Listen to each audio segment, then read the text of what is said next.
Point है ना, बड़ी कांटा में बड़ी पुल बना स्वामी कांटा में, तो सबकी बात होते हैं। एग्जैक्टली मैं समझता हूँ एग्जैक्टली की बात होती है कि बात का पाठ वो मांगना है हमें, और जरूर वो 76 की बात है। और दूसरी बात है बड़ी कामी कांटा, वो बाप ने इस्लामी को महाकामी कहा दिया था, तो उससे ज़्यादा कामी कांटा होता है। तो बापों का बाप है, बच्चे तुम्हारा बाप आया हुआ है। तो जो इस्लाम धर्म की बीज रूप आत्मा है उसका बाप नहीं होगा मनुष्य शक्ति में। तो जो बाप है उसकी तो बात ही छोड़ो, तो एक्स्ट्रा ऑर्डिनरी हो गए पार्ट। तो कब की बात है? तो कहेंगे हीरो पार्ट सारी। हर बात का फाउंडेशन कहाँ पड़ता है? संगम युग में पड़ता है। जो संगम युग में नहीं होगा, शूटिंग नहीं होगी, रिकॉर्डिंग नहीं होगी, रिहर्सल नहीं होगा, तो ड्रामा में बड़ा पार्ट है, बड़ा ड्रामा में कहाँ से आ जाएगा? और 63 जन्मों में जो पाप करते हैं उसका तो 1 गुना बोझा चढ़ता है। और संगम युग में तो सभी पाप करते हैं कि कोई छूट जाता है। अभी नहीं, सभी पाप नहीं करते संगम में शूटिंग पीरियड में सतयुग की शूटिंग, त्रेता की शूटिंग, द्वापर की शूटिंग, कलयुग की शूटिंग, चारों युगों की शूटिंग होती है। तो शूटिंग पीरियड में जो भी 500-700 करोड़ मनुष्य आत्माएं हैं वो सब पाप नहीं करती है क्या? चाहे राम हो चाहे कृष्ण हो, सब मनुष्य है। जम दे जान दे तो कोई भी बनता ही नहीं है। और मना ये कब की 76 की बात है? 76 में सतो प्रधान स्टेज होती है या शूटिंग की तमो प्रधान स्टेज होती है? सतो प्रधान 76 का सतो प्रधान स्टेज होती है। लेकिन बच्चों के लिए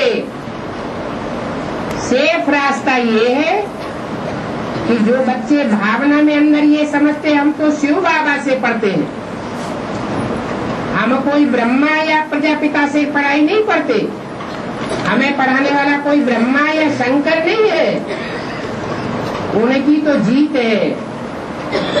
और जिनकी बुद्धि देहधारी में फंसती है उनकी उतनी ही हार होती है। और सारे कल्प में सभी को उनका पहला जन्म जीवन मुक्त रहता है ना। तो जीवन मुक्त का स्टेज उस जन्म के पूरा की पूरा सारा बनी रहती है क्या?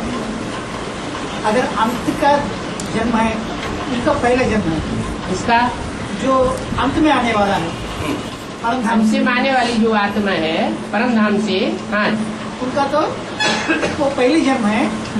उस पहले जन्म में जीवन मुक्त स्टेज पहला जन्म है दिव्य जन्म प्रवेशता का, और उसके बाद जो तुरंत दूसरा जन्म होगा वो गर्भ से होगा।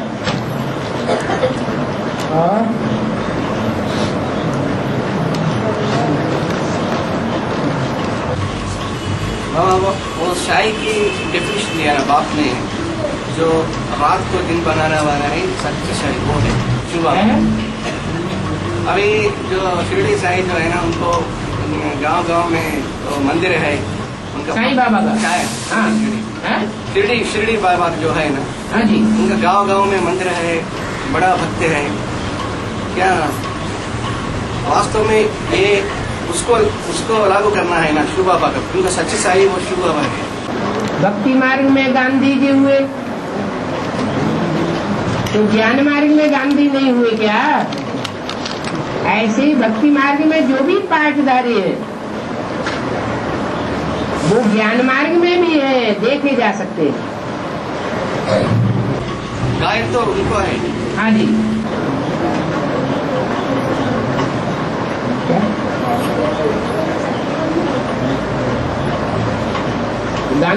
प्रैक्टिकल में नहीं हुए।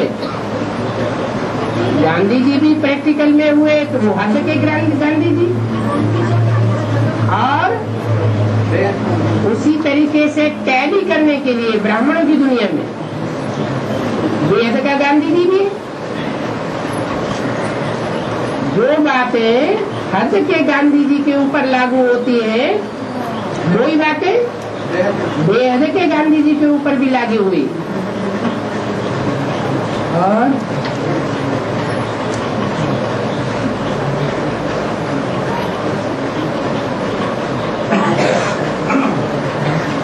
तो भाई जगन्नाथ टेम्पल वो देवताएं के नग्न रूप में मूर्ति में दिखाते हैं ना, तो उनको निकालने के लिए गवर्नमेंट की इतना ताकत नहीं है, मुल्ले में सिपाही डालते, मतलब उनको वो ज्ञान नहीं है ना, तो देवता मूर्ति वो निर्विकारी है, क्यों नहीं, उनको ताकत नहीं है उसको निकालने के लिए। एक व्यक्ति सुधरना चाहता है और सुधरने के लिए पुरुषार्थ करता है, बीच में गिर जाता है, फिर उठ के पुरुषार्थ करता है, तो उसको गोली मार देनी चाहिए या पुरुषार्थ करने देना चाहिए। तो ऐसे ही है, जो मूर्तियां दिखाई गई हैं, नंगी मूर्तियां विकारी स्टेज में, वो मंदिर के बाहर है या मंदिर के अंदर है? बाहर है। इसका मतलब संपन्न स्टेज नहीं है, पुरुषार्थ ही है। लेकिन पुरुषार्थ का भी तरीका बताया है। बेकायदे पुरुषार्थ नहीं होना चाहिए। समाज के कायदे कानून होते हैं,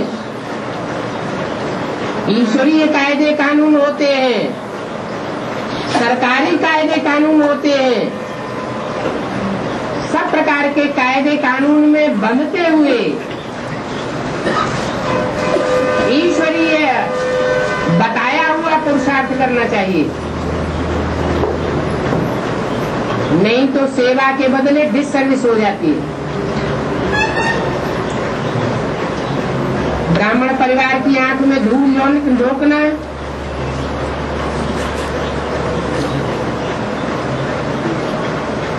सरकार की आंखों में धूल झोंकना और समाज की आंखों में धूल झोंकना, और भगवान को सच्चा पोता में न दे करके ये भी धूल झोंकना भगवान की आंखों में। इससे थोड़े समय के लिए ऐसे समझा जा सकता है कि हम उन्नति कर रहे हैं, लेकिन बाद में पता चलता है कि हमने तो ये बेकायदे काम किया, ठीक नहीं किया, एकदम अवस्था नीचे आ जाएगी।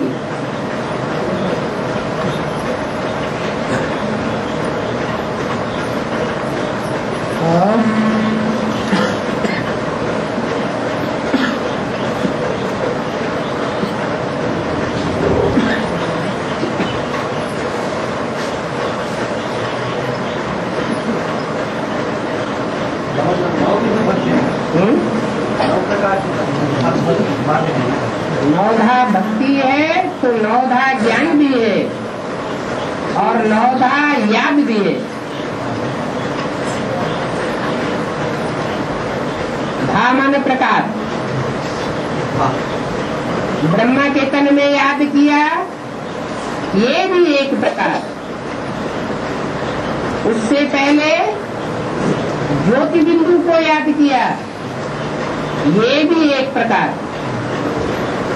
उससे पहले लाइट के लिंग को याद करते थे, वो भी एक प्रकार। और अलग अलग धर्मों के जो भी सरपरस्त है, उनमें भगवान मान करके उनको याद करेंगे, वो भी उनका प्रकार। परंतु असली याद तो एक ही है, क्योंकि एक ही रूप है बाप का, एक ही रूप है टीचर का, और एक ही रूप है सदगुरु का।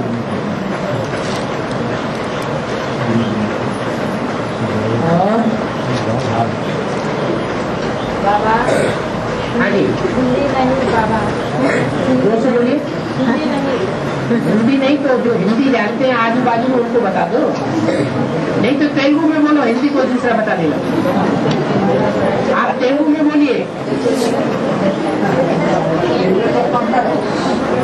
తెలుగులో చెప్తే వేరే వాళ్ళు హిందీలో చెప్తారు। తెలుగులో చెప్పండి।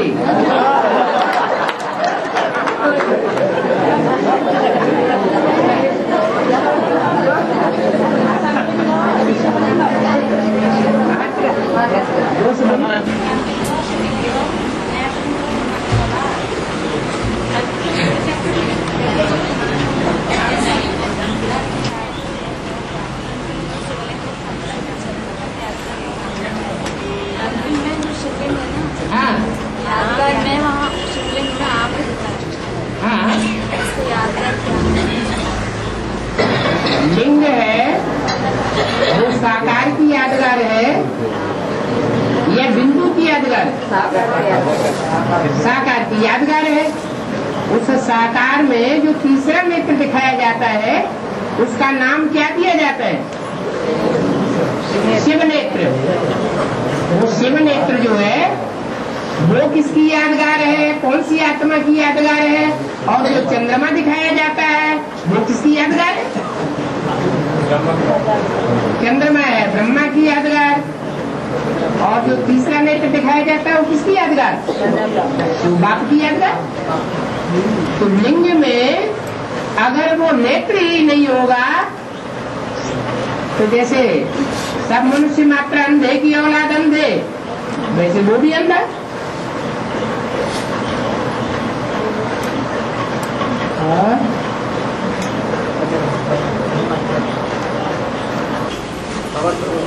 दादी जी ने शरीर छोड़ दिया ना। हाँ जी। वो कई बच्चों को बाप से वंचित किया, वो सच जानते ही होगी, जानती होगी। हाँ। तो उसका जरूर दंड मिलना चाहिए ना, तो जैसे बड़ा पाप है। दंड ये भटकना, चारों तरफ दुनिया में भटकना। जब सूक्ष्म शरीर मिलता है तो फट से उनको असली शरीर थोड़ी मिल जाएगा। लेकिन उसको गर्भ जेल जरूर अनुभव होना चाहिए, वो भी एक प्रकार की दंड है ना। गर्भ जेल का दंड नहीं, लेकिन उससे भी बड़ा दंड होता है ज्ञान गर्भ। भीख मांगेंगे मुसलमान जो अपन को बादशाह समझते थे और उनको भीख मांगनी पड़े तो कितना बड़ा दंड हो गया।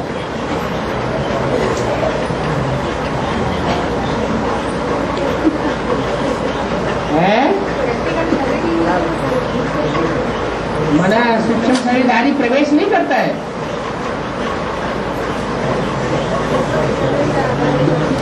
सजा खाएंगे तो साकार शरीर धारण करा के सजा दूंगा या संकल्पों में ही खत्म हो जाएगी सजा। तो कैसे साकार शरीर धारण करेंगे? प्रवेश करेंगे, साकार शरीर धारण करेंगे।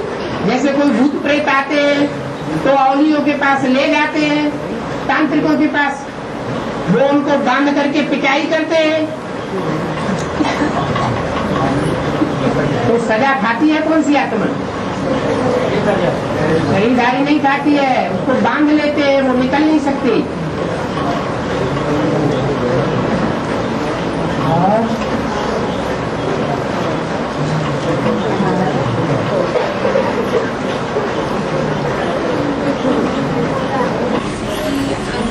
जमाने में सूरज उगता ही नहीं था, तो उनके जमाने में लोग जो प्रजाजन थे वो सूरज भी क्यों बोला है? सूरज नहीं डूबता था का मतलब ये है कि हिंदुस्तान में उनका राज्य था, अमेरिका में भी उनका राज्य था, और बीच का जो हिस्सा है जैसे इंग्लैंड, वहां भी उनका राज्य था। तो जब हिंदुस्तान में सूरज निकलेगा तो अमेरिका में अंधेरा हो जाएगा।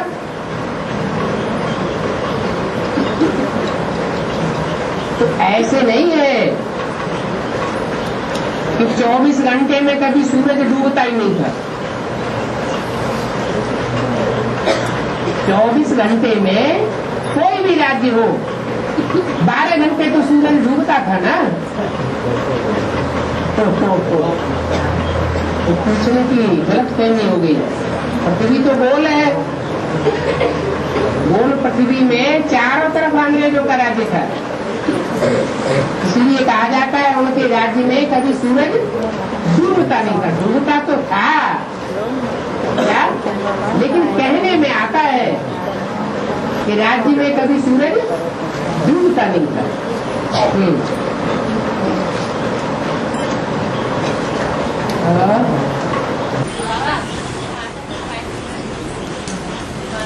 बोलो बोलो, इनको मैं पूछ लो फिर बताओ।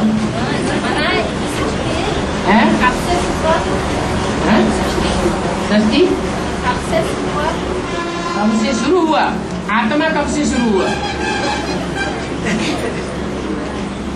पहले पूछो आत्मा कब से शुरू हुआ, बताओ। सवाल नहीं है, क्या जवाब दे रहे?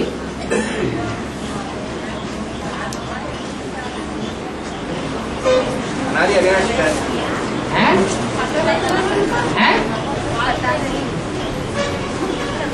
जैसे आत्मा कभी शुरू नहीं होती, अजर अमर अविनाशी है, ऐसे ही ये सृष्टि के 5 तत्व अजर अमर अविनाशी है, ये कभी खत्म नहीं होते, ये सिर्फ रूप बदलते हैं, परिवर्तन होता है। जैसे आत्मा सतो प्रधान है तो देवता है, तमो प्रधान है तो राक्षस बन जाती। ऐसे ही ये प्रकृति के 5 तत्व है, पृथ्वी जल वायु अग्नि आकाश, जिनसे ये जड़ सृष्टि बनी हुई है और उसमें चैतन्य आत्माएं प्रवेश करती है 5 तत्वों के पुतले में, तो सृष्टि कही जाती है। सदैव सृष्टि थी और सदैव ही रहेगी। कब शुरू हुई ये नहीं कहा जा सकता, ये तो चक्कर है, घूमता ही रहता है। और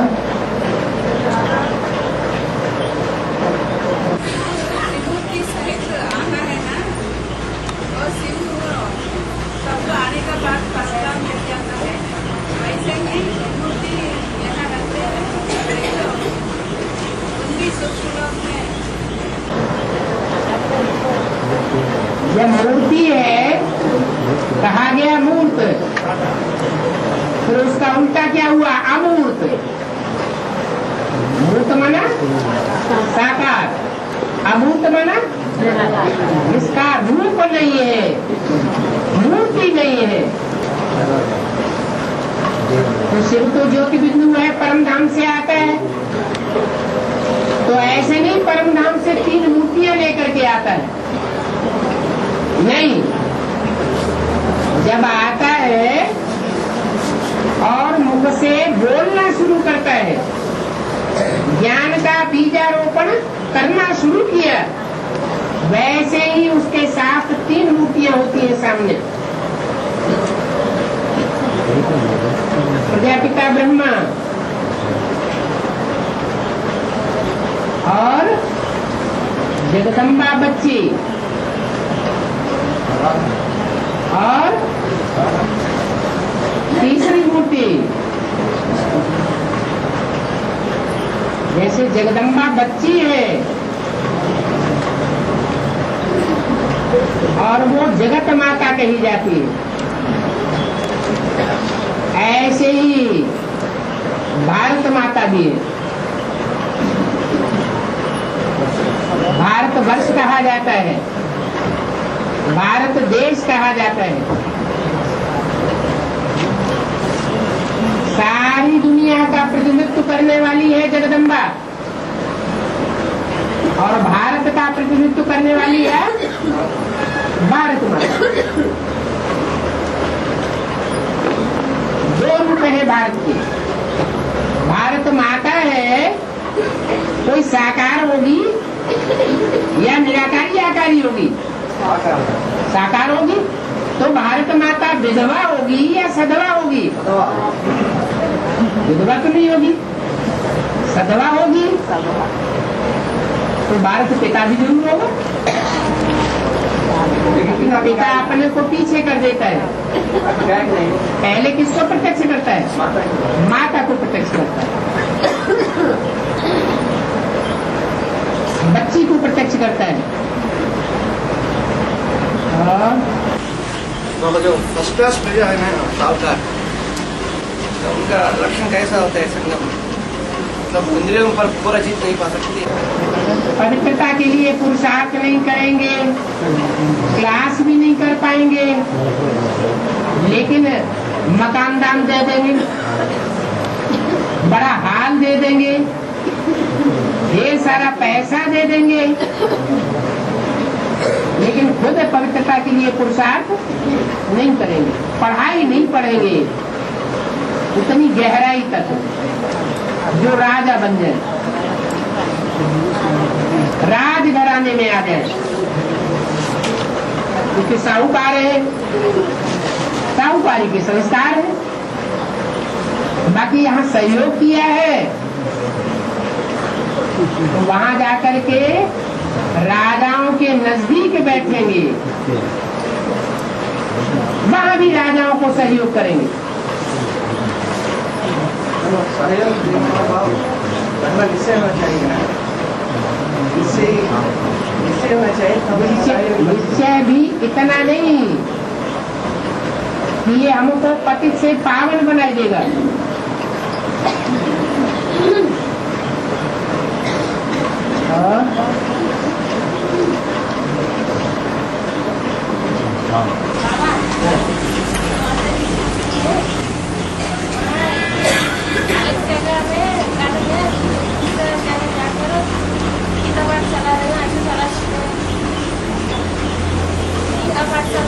हाँ, घर में गीता पाठशाला नहीं है, दूसरे घर में गीता पाठशाला खोली हुई है। हाँ, तो वो गीता पाठशाला वास्तव में लक्ष्मी नारायण का मंदिर नहीं है, सन्यासियों का मठपंथ है।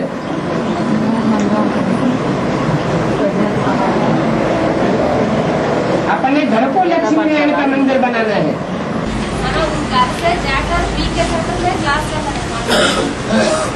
यहाँ तो जो भक्ति मार्ग में गायन है वो गीता मंदिरों का गायन है या संन्यास आश्रम का गायन है। बीके में तो संन्यास आश्रम है, ये घर आश्रम है, क्या कहेंगे? और यहाँ बाप आते हैं तो माताओं को टीचर बनाते हैं। तो माताएं विधवा है या सधवा है? बनना है लक्ष्मी नारायण। मनुष्य जीवन का लक्ष्य क्या है? लक्ष्मी नारायण बनना है और दूसरों को लक्ष्मी नारायण बनाना है। तो क्या संन्यास आश्रम खोल करके बनाना है या अपने घर को पहले लक्ष्मी नारायण का मंदिर बनाएंगे? अपना घर लक्ष्मी नारायण का मंदिर बनेगा तो हम दूसरों को भी लक्ष्मी नारायण बना सकेंगे। अपना घर ही लक्ष्मी नारायण का मंदिर नहीं बना सके तो दूसरे कैसे बन जाएंगे?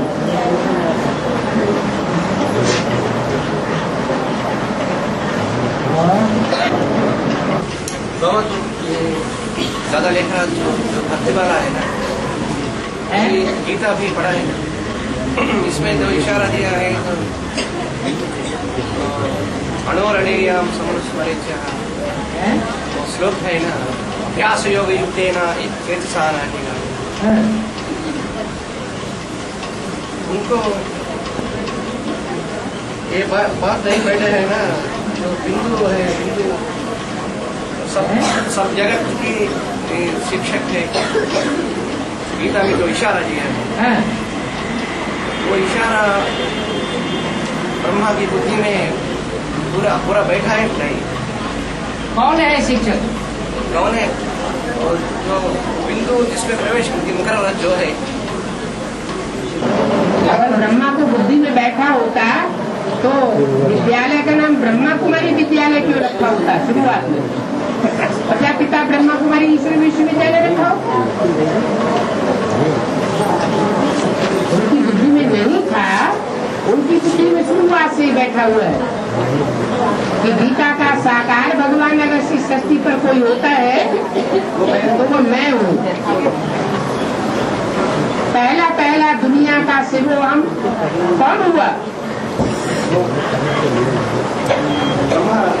ब्राह्मणों की दुनिया में तो बाप ने बताया कि मनुष्य आत्मा शिव नहीं हो सकती। मनुष्य जो है वो भगवान नहीं हो सकता। तो हिरण्यकश्यप पाठ शुरू किया। हाँ जी, सुनिए, रावण के सर के ऊपर गधे का शीश दिखाया जाता है। वो 5 विकारों का भी बाप बताया जाता है।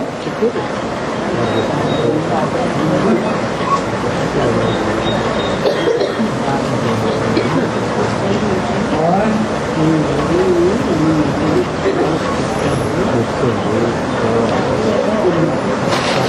तो अपना घर में अपना स्वयं ही अपने आप ही खाना बनाती है। लेकिन खाना बनाने के बाद जो अपने परिवार वाले से परिवार के देवी देवताओं को भोग चढ़ाते हैं। चढ़ाने के बाद फिर उसी को खाना है बोलते हैं। अपना भोग तैयार करते, अपने आप ज्ञान में भी चलते। नहीं, माता जी तो ज्ञान में चलती है, बाकी परिवार वाले नहीं चलते। लेकिन माता जी स्वयं खाना बनाती है। लेकिन खाना बनाने के बाद परिवार वाले देव देवताओं को चढ़ाते हैं। तो परिवार वाले तो ज्ञान में नहीं चलते हैं ना। लेकिन वही खाना ही करते हैं। क्या हुआ? मजबूर करते हैं। वही खाना मजबूर करते, वो अपने हाथ से तो बनाती है। तो बाबा की याद में रह करके बनाना और बाबा की याद में खाना।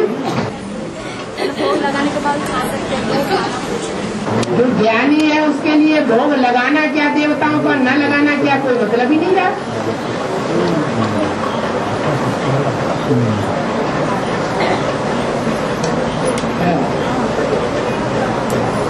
और देवताएं हैं कहाँ जिनको भोग लगाया जाए?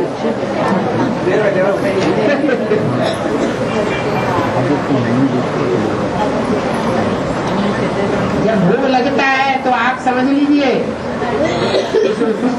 बतनवासी ब्रह्मा बन गया, उनको भोग लगाई दिया। वो आखिर सतयुग में देवता बनेगा कि नहीं बनेगा? बनेगा।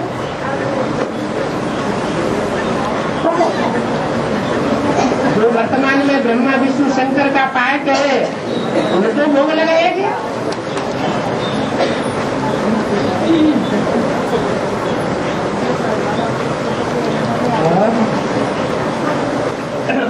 जो अर्धनास्तिक है ना, अर्धनास्तिक जो है, अर्धनास्तिक है, उनको भी वर्षा मिलता है।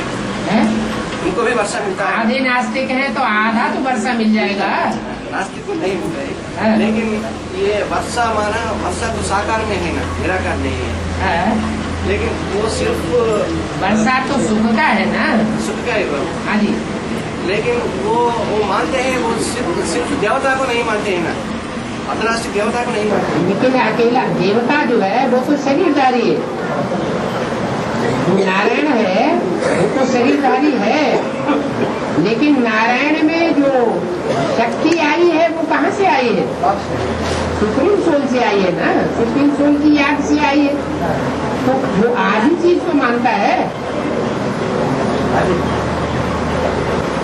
पवन ये 9 प्रकार की भक्ति में एक आत्मनिवेदन का एक है, आत्मनिवेदन का कहा है। वो क्या है?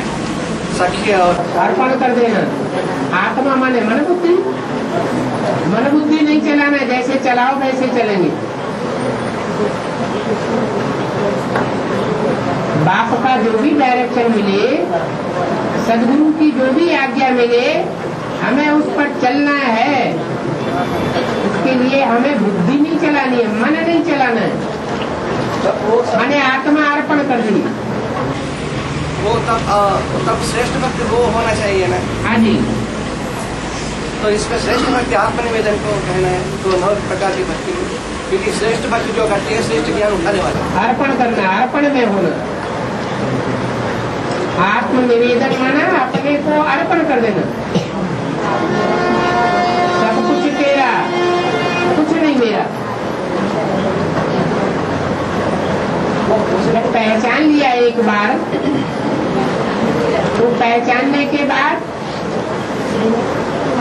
फिर बुद्धि चलाना, ये बाप है या नहीं है।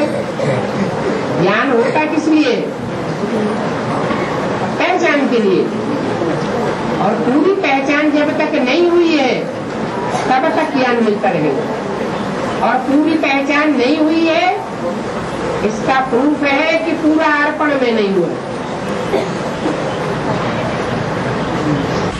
तो जब तक जीना है तब तक जीना है।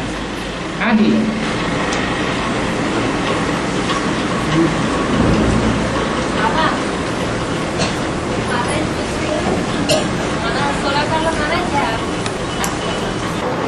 जैसे चंद्रमा घटता है, घटते घटते अंधेरा हो जाता है, चंद्रमा सारा ही काला हो जाता है, फिर बढ़ता है तो पूरा हो जाता है। तो थोड़ी थोड़ी रोशनी बढ़ती है ना, तो 16 भागों में वो रोशनी बटी हुई है, उसको 16 कला संपूर्ण कहा जाता है। चंद्रमा घटता है तो घटते घटते पूरा काला हो जाता है। तो 16 कला कोई अलग अलग कलाएं नहीं है। आत्मा की जो शक्ति है वो क्षीण होती जाती है, माने कलाएं खत्म होती जाती है। अभी कलाहीन आत्मा हो गई। अभी सूर्य ज्ञान, सूर्य को याद करने से आत्मा भरपूर हो जाएगी, 16 कला संपूर्ण हो जाएगी।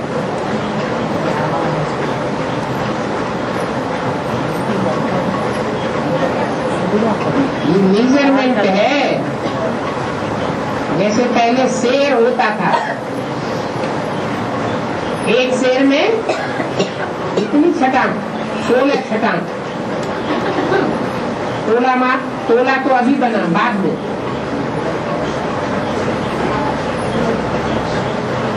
ग्राम अभी बाद में बना, किलो ये बाद में बना, लेकिन पहले होता था शेर।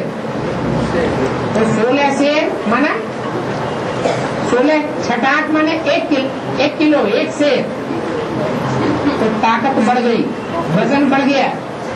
ऐसे ही 16 कला माने आत्मा परिपूर्ण हो गई,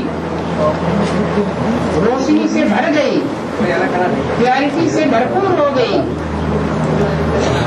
बैटरी फुल हो गई आत्मा।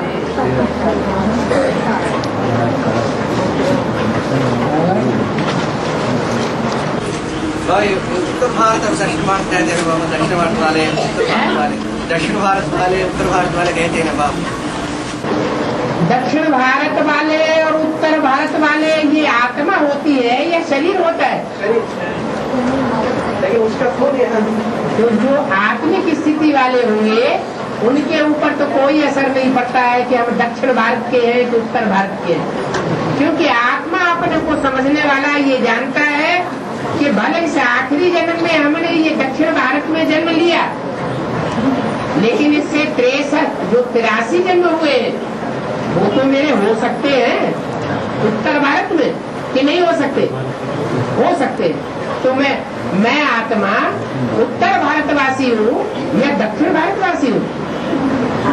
उत्तर भारत की हूँ। इसलिए लैंग्वेज भी वो समझ सकती है। तो बाप से जो आती है हिंदी लैंग्वेज। आत्मा उत्तर भारत, दक्षिण भारत, अमेरिका या इंग्लैंड की नहीं होती, ये देह होती है। देह के ऊपर नाम पड़ता है, देह का रूप होता है। आत्मा जो समझते हैं और भेद पैदा करते हैं, ये दक्षिण भारत का है, ये उत्तर भारत का है। वो देहभान में आकर के कहते हैं कि आत्मिक स्थिति में होकर बोलते हैं, देह को देख करके कहते हैं चमार है। लेकिन बाबा वो विदेशी बहुत लोग, बहुत वो बाप को पहले पहचानने वाले विदेशी लोग हैं दक्षिण भारत पर, ऐसा कहते हैं बाप बताने के लिए सिर्फ। आत्मा विदेशी नहीं है। मान लो कोई विदेश का है, अभी लास्ट में उसने ज्ञान लिया एडवांस, और ये दक्षिण भारत में ढेर बैठे हुए हैं देसी, तो देसी कहेंगे विदेशी कहेंगे? देसी है। वो विदेश से आकर के 1-2 महीने के अंदर हिंदी बोलना शुरू कर देता है, 6 महीने के अंदर भाषण देना शुरू कर देता है, लेटर लिखना शुरू कर देता है, ईमेल देना शुरू कर देता है, ट्रांसलेशन करना शुरू कर देता है। अब उसकी आत्मा भारत की है या विदेश की है?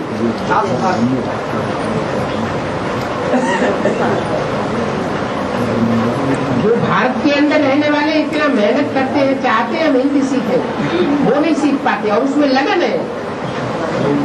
वो लगन ये साबित करती है ये पक्का भारतवासी आत्मा है।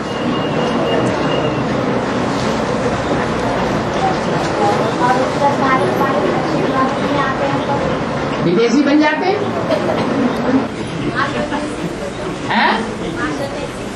बाहर भाषा नहीं सीखते हैं, दक्षिण भारत की भाषा नहीं सीखते।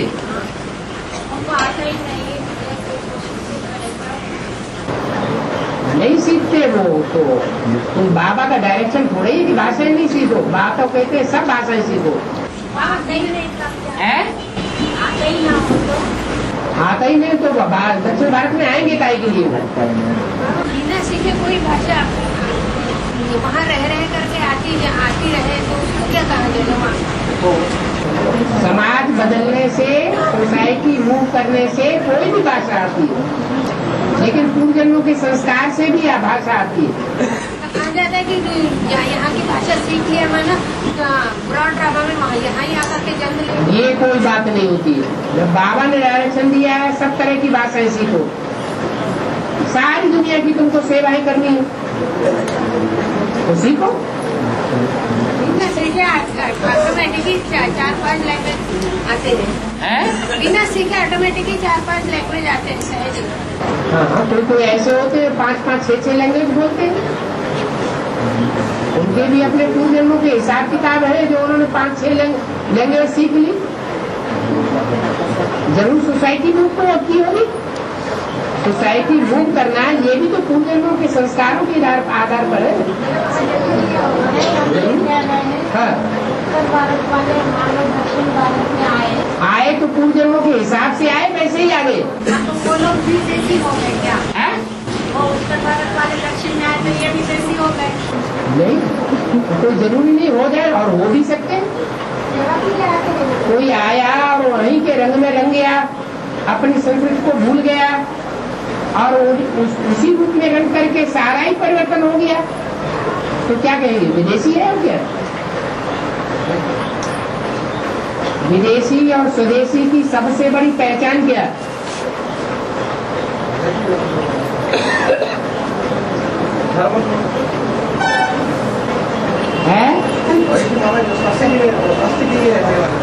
हाँ,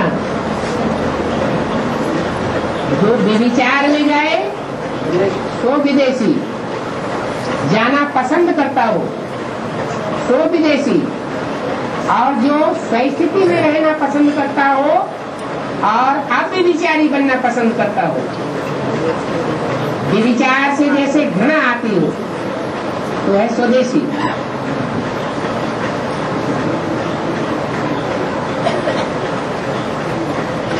जितने भी विदेशी धर्म हैं वो सब विचारी है।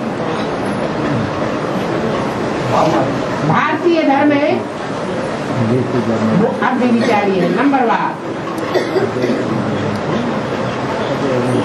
और अब ये 16,108 होते हैं ना, नंबर 1 प्यूरिटी की धारण करने वाले, पुरुषार्थ करने वाले हैं। तो प्यूरिटी में नंबर 1 प्योरिटी के लिए पुरुषार्थ करते हैं। वो उसके बिना जो सभी जो वो प्रजा आते हैं वो प्यूरिटी की भक्ति करने वाला है संगम में है। प्यूरिटी की जो वो मक्का प्योरिटी के लिए पुरुषार्थ नहीं करते 16,000 के अलावा, इसलिए वो प्रजा में चले जाते ऐसे नहीं कि 16,000 वाले प्रजा में नहीं जाते होंगे, उनमें से भी कोई कोई ऐसे हैं जो प्रजा में जाकर के उस प्रजा के दासू भी बन पड़ते हैं। मान लो सरेंडर हो गए, सरेंडर होने के बाद फिर छोड़ के चले गए, अंश बुद्धि बन गए, बाप को फारगति दे दी, तो बाहर की दुनिया में पलेंगे या ब्राह्मण की दुनिया में पलेंगे? तो कौन से संस्कार आएंगे? राजाई के संस्कार रहेंगे या प्रजावर्ग से प्रभावित होकर के उनके दास दासी बनेंगे?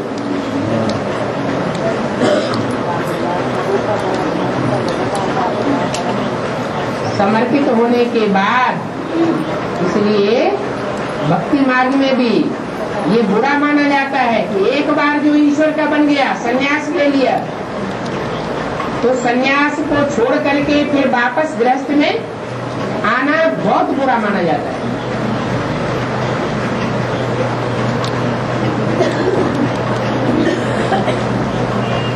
और बाबा के लिए प्यूरिटी छोड़ना क्या प्रैक्टिकल शरीर के द्वारा छोड़ती है यानी मन से द्वारा छोड़ती है? प्यूरिटी छोड़ना माना जो ये 16,108 के अलावा जो होते हैं ना प्रजा में, वो प्यूरिटी संगमी में प्यूरिटी के छोड़ना। मान लो गीता पाठशाला वाले हैं, सरेंडर्ड नहीं है, लेकिन बाबा ने बोला गीता पाठशाला का नक्शा ऐसा बनाओ, मधुबन जैसा नक्शा दिखाई पड़े। तो ऐसा जो पुरुषार्थ करेंगे, वो बाप का घर नहीं बनाया उन्होंने, तो बाप का घर अगर उन्होंने बनाया और सारी स्थिति परिस्थिति ऐसी बना दी, माहौल ऐसा बना दिया जैसे बाप का घर, तो उनका खान, उनका पीना, उनका रहना, उनका रहन सहन, खान पान सारा ही ईश्वरीय परिवार जैसा हो जाएगा ना, और ईश्वर की मत पर भी चलते, संपूर्ण अर्पण में होकर चलते, पूरा पोता मेल भी देते, तन का, धन का, मन का।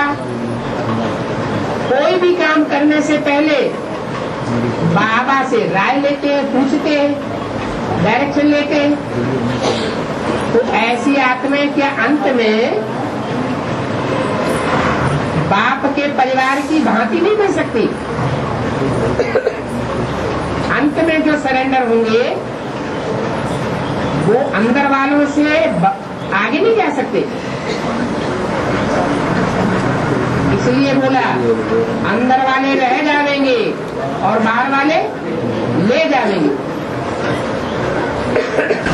लेकिन ये बात है जो इम्प्यूरिटी छोड़ना माना तो संगम में जो प्रजावर्ग में आने वाले वो किस रूप में, प्रैक्टिकल में छोड़ते हैं, माना शरीर द्वारा छोड़ती है लेकिन मन वचन से छोड़ते हैं।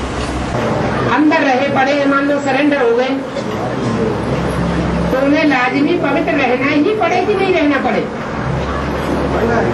लेकिन कोई कोई ऐसी होती है जिनकी बुद्धि में ज्ञान नहीं बैठा है, चंचल वृत्ति रहती है, मौका मिले तो कर्मेंद्रियों से भी कुछ चंचलता कर सकते हैं, लेकिन जैसा बाहर की दुनिया में रहकर के चंचलता करने का मौका मिलता है, ऐसा मौका मिलेगा नहीं मिलेगा ना। तो बाप ने उनकी सुरक्षा कर दी ना, तो बाहर की दुनिया के मुकाबले प्योरिटी को फिर भी जास्ती पालन करें, लेकिन अंदर से पालना नहीं करते। एक होती है अंदर का पुरुषार्थ और एक होता है बाहर के फोर्स से पवित्र रहना, तो फर्क पड़ जाता है। अंदर का जिनका पुरुषार्थ है वो अंत में सफल हो जाएगा, जिनकी अंदर की लगन नहीं है, धक्का देकर के चलाया जा रहा है, उनको कहेंगे पुष्करणी ब्राह्मण। माँ बाप ने जैसे धक्का देकर के सरेंडर कर दिया नाबालिग स्टेज में, तो कोई ये भी जरूरी नहीं है कि नाबालिग हो उनको सरेंडर कर दिया माँ बाप ने शुभ भावना रख करके, वो बड़े होकर के होशियार भी तो हो सकते हैं। अपना अपना पूर्व जन्मों का हिसाब किताब है, कोई का पूर्व जन्मों का अच्छा हिसाब किताब है तो अच्छा भी बन सकता है। फिर मुरली में बोला कोई पूर्व जन्म की वैश्या है, कारण अकारण इस जन्म में ईश्वरीय सेवा में समर्पित हो गई, तो फिर वो उसी तरफ चली जाएगी, वैश्या बनेगी और वैश्या बनाएगी। न शिवालय स्थापन करने में सहयोगी बनेगी और न शिवालय में जाने की योगी बनेगी। बहुत से शरीर छोड़ रहे हैं बीके में, जिन्होंने एडवांस ज्ञान नहीं लिया है, तो क्या शिवालय बनाएंगे कि पहले ही शरीर छोड़ गए?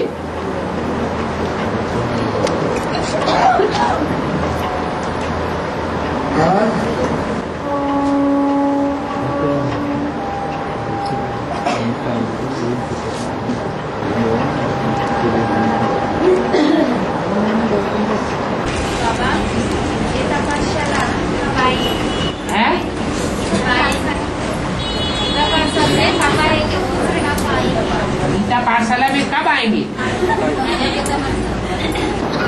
बाबा ने बोला है जो पतित से पावन बनते नहीं वो पतित पावन सीताराम को भुलाते भी नहीं। जो पतित से पावन बनते हैं वो पतित पावन सीताराम को बुलाते भी, भक्ति मार्ग में भी बुलाते हैं और ज्ञान मार्ग में भी बुलाने की शूटिंग करते हैं।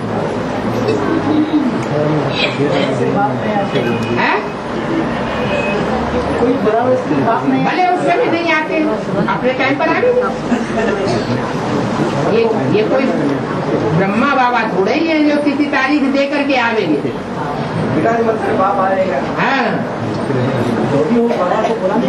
ये अंदर की लगन की बात बताई, बाहर से भी बुलाने की बात नहीं है। जिनको अंदर की लगन होगी उनसे रहा नहीं जाएगा। राम के लिए तो रामायण में स्पेशल उनका गायन है कि घर घर जाकर के ऋषियों मुनियों को सुख दिया।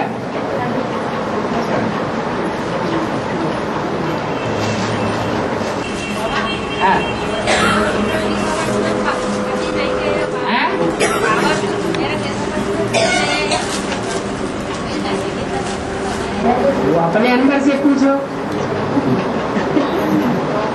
है। बाबा अगर एक बार जान ले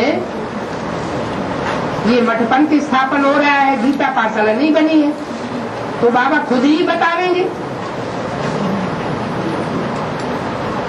ये परंपरा ब्रह्मा कुमारियों की डाली हुई है या बाबा की डाली हुई है?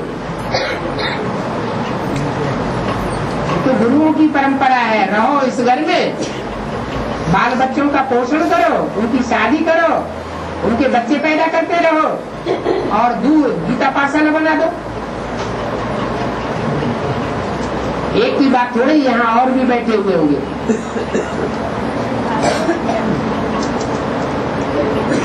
अरे अपने घरग्रस्त को लक्ष्मी नारायण का मंदिर बनाना है, अपने घर का वातावरण शुद्ध बनाना है, पवित्र वातावरण बनाना है, तब दुनिया स्वर्ग बनेगी।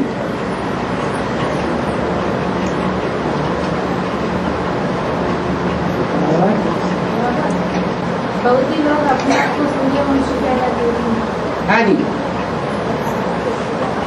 हाँ, बहुत ही लोग अपने आप को सूर्यवंशी कहलाते हैं।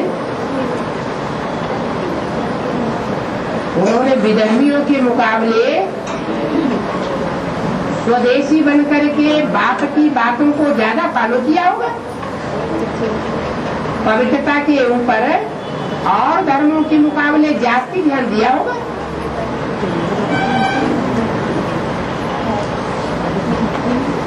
तो जो सूर्य को फॉलो करेगा तो कौन से वंश का बनेगा? वंशी ही बनेगा। बनते तो नहीं है, अगर शुद्ध सूर्यवंशी बने होते तो विदेशों में उनका राज्य क्यों स्थापन होता? विदेशी धर्मखंड क्यों कहा जाता है? लेकिन जितने भी विपरीत धर्म हैं, उन विपरीत धर्मों के बीच उन्होंने पहले पवित्रता को विशेष पालन किया। इसलिए द्वापर के आदि में ही बौद्ध धर्म पूर्वीय देशों में पनपता है और दिखाते हैं कि पूर्व से सूरज निकला। पूर्वी जोन की बाबा भी बहुत महत्ता देते हैं। पूर्वी जोन बहुत बड़ा जोन है। बंगाल, आसाम, बिहार, झारखंड, उड़ीसा, नेपाल, ये कौन सा जोन है? पूर्वी जोन है। यहाँ कौन सा धर्म ज्यादा फैला हुआ है? बौद्ध धर्म के लोग उस तरफ ज्यादा देखने में आते हैं।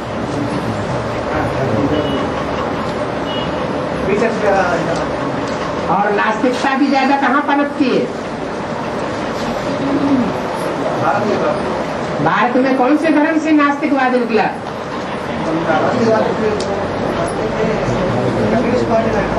कम्युनिस्ट पार्टी का जो नास्तिकवाद है वो कौन से धर्म से शुरू हुआ होगा?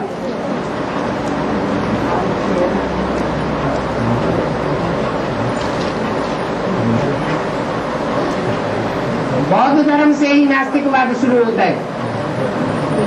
बौद्धियों का एक हिस्सा ऐसा भी है जो नास्तिकवादी है, जिनसे लेनिन स्टालिन निकले। महात्मा बुद्ध ने आत्मा का, परमात्मा का, स्वर्ग का कोई जिक्र नहीं किया शास्त्रों में।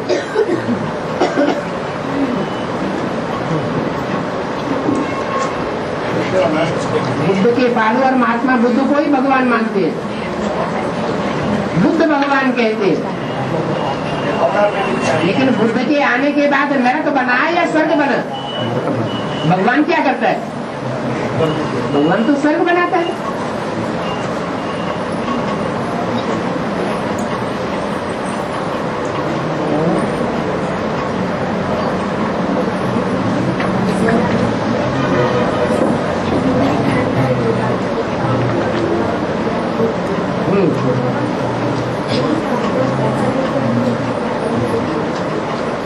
तो बाबा ने कौन सा काम किया जो ग्लानि होती? अरे शिव है अकेला या बाबा भी लगा हुआ है? दोनों है ना। आत्माएं दो है या एक है?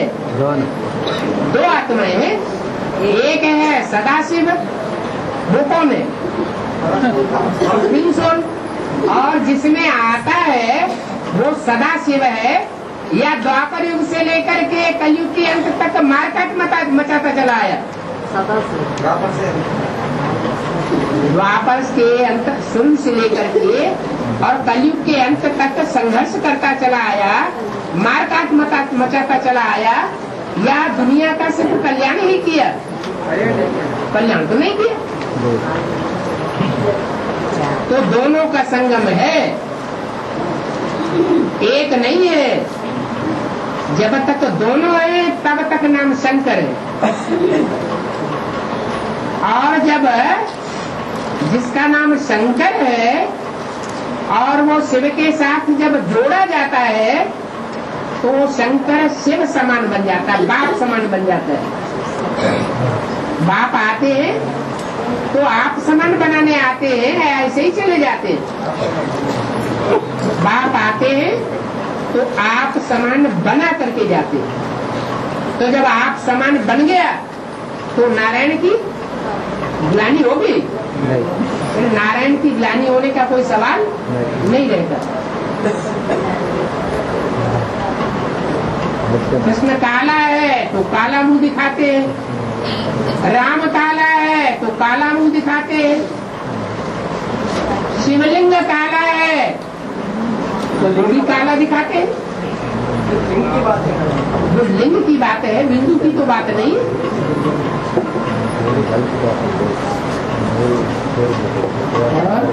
अब ये जिंदगी और कुछ भी नहीं, तेरे मेरे कहानी नहीं है, ये बाप और दो बच्चों की कहानी है। तेरे मेरे का क्या बाप और बच्चन का। फिल्म में देखते हो, गीत याद है, जिंदगी कुछ और नहीं, मेरी तेरी तेरी मेरी कहानी है। हो गया।